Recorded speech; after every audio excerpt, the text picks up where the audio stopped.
and people did things that wouldn't fly anywhere else. But what shocked Tyson the most was the level of manipulation and power involved.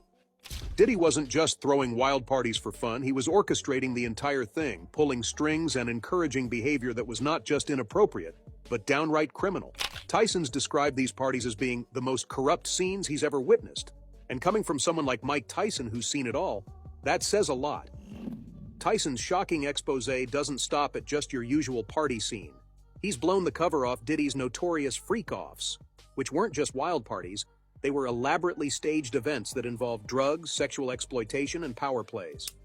Tyson hinted at these parties being carefully planned, designed to push people into extreme situations while Diddy watched from the shadows, often recording what was happening. The real kicker? Diddy's use of drugs to fuel the chaos. Tyson talked about how there was no shortage of substances at these events. We're talking ecstasy, cocaine, ketamine, you name it. It wasn't just the drugs, though, it was how they were used to manipulate the partygoers. Tyson recalled how women and men were often drugged up and forced into explicit activities, all while Diddy watched and in some cases even joined in. Tyson saw firsthand how these guests were used as pawns in Diddy's twisted game.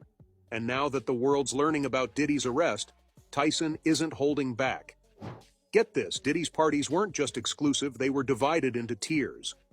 According to Tyson, there were areas for the general crowd and then VIP sections where things got much darker. In these rooms, the rules went out the window. Tyson mentioned how the parties would start out seemingly normal, with celebrities mingling and the usual partying, but as the night went on, things got weird. He talked about seeing people walking in and out of back rooms in various stages of undress. And it wasn't long before he realized that these weren't just random hookups. It was all orchestrated by Diddy. Tyson described these private VIP areas as the inner sanctum of Diddy's world, where the worst of the worst went down. He exposed how Diddy would supply an endless amount of drugs and force people to engage in inappropriate, explicit acts while he sat back and watched. The thing that makes this all the more disturbing is the sheer number of celebrities who attended these parties.